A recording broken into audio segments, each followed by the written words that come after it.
उत्तर प्रदेश के संभल में हुई हिंसा की आग अभी ठंडी भी नहीं हुई थी कि अब एक और विवाद ने पूरे प्रदेश की न्यायपालिका और प्रशासनिक गलियारों में हड़कंप मचा दिया है। ये विवाद जुड़ा है एक जज के तबादले से। ये जज जिसने खाकी की ज्यादतियों पर सवाल उठाने की हिम्मत दिखाई, लेकिन उस आदेश के चंद दिनों बाद ही उनका बिस्तर गोल कर दिया गया। आज हम बात कर रहे हैं संभल के एक्स CGM विभांशु सुधीर की। वही जज जिन्होंने संभल हिंसा के मामले में तत्कालीन ASP अनुज चौधरी समेत 20 पुलिस कर्मियों पर FIR दर्ज करने का ऐतिहासिक आदेश दे दिया था। लेकिन अब खबर ये है कि उनका तबादला कर उन्हें सुल्तानपुर भेज दिया गया है। अब सवाल ये उठ रहा है कि क्या ये महज एक सरकारी प्रक्रिया है या फिर उस कड़े फैसले की कीमत जो जस्टिस सुधीर ने चुकाई है। इस पूरे मामले की गहराई में उतरे तो कुछ ऐसी बातें सामने आती हैं जो किसी को भी हैरान कर देंगी। विभांशु सुधीर चंदौसी में महज 3 महीने से तैनात थे। इतने कम समय में किसी अधिकारी का तबादला होना ही अपने आप में सवाल खड़े करता है। लेकिन यहाँ तो मामला और भी पेचीदा है। उन्हें न केवल CGM के पद से हटाया गया बल्कि उन्हें एक रैंक नीचे यानी डिमोशन जैसे हालात में ट्रांसफर किया गया है। 12 साल के करियर में ये उनका 15वां तबादला है। आप सोचिए, जो अधिकारी निष्पक्ष काम करने की कोशिश करता है उसे कितनी बार अपनी जगह बदलनी पड़ती है। लेकिन कहानी में ट्विस्ट यहाँ खत्म नहीं होता। चर्चा तो संभल के नए CGM आदित्य सिंह की भी खूब हो रही है। लोग पूछ रहे हैं कि क्या ये सिर्फ एक इत्तेफाक है, क्योंकि जस्टिस आदित्य सिंह वही जज हैं जिन्होंने सीनियर डिवीजन के पद पर रहते हुए संभल की शाही जामा मस्जिद के सर्वे का आदेश दिया था। वही सर्वे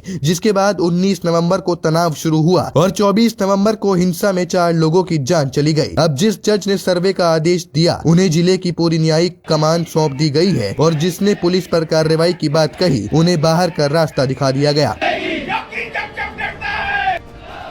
इस घटनाक्रम पर अब सियासत भी चरम पर है। समाजवादी पार्टी के प्रमुख अखिलेश यादव ने इसे लोकतंत्र और न्यायपालिका पर सीधा हमला बताया है। उन्होंने सोशल मीडिया पर बहुत गहरी बात लिखी, सत्य स्थानांतरित नहीं होता, उसका स्थान अचल है। अखिलेश यादव ने साफ कहा कि स्वतंत्र न्यायपालिका ही संविधान की रक्षा कर सकती है और इस मामले में सुप्रीम कोर्ट को दखल देना चाहिए। सिर्फ नेता ही नहीं, संभल के स्थानीय वकील यानी अधिवक्ता भी इस फैसले से बेहद गुस्से में है। बहुत है, वो अच्छे कार्य कर रहे थे। पूरा जिला उनके न्यायिक प्रणाली से खुश था। बाधिकारियों को बहुत दिनों बाद CGM कोर्ट बहुत अच्छा रन कर रही थी। पूरे जिले के बाधिकारियों को बहुत अच्छा न्याय मिल रहा था। उन्होंने न्यायिक प्रक्रिया के अनुसार जो FIR पुलिस वालों के खिलाफ की, इससे पूरा जनपद संभल के अधिवक्ताओं में और सारी बाधिकारियों में खुशी की लहर थी और वो हाई कोर्ट द्वारा ट्रांसफर किए जाने का आज अधिवक्ताओं में बहुत उबाल है कि एक अच्छे न्यायिक अधिकारी को बहुत शीघ्र ट्रांसफर कर दिया गया है। इसलिए अधिवक्ता प्रदर्शन कर रहे हैं। ये आपका प्रदर्शन कब तक चलेगा? ये जो बार के पदाधिकारी निर्णय लेंगे तब तक चलेगा। बार के पदाधिकारियों के ऊपर है कब तक चलाएं। लेकिन आज जो है अधिवक्ता स्वयं ही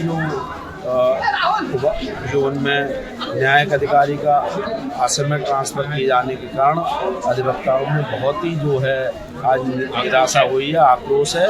उसमें सारे अधिवक्ता स्तब्ध है कि एक अच्छे न्यायिक अधिकारी का असमय कैसे ट्रांसफर। आप इस स्थानांतरण को क्या मान रहे हो? रूटीन मान रहे हो? ये स्थानांतरण एक इस तरह से दिया जा रहा है कि पुलिस के दबाव में ट्रांसफर हुआ है, बदलने के बाद।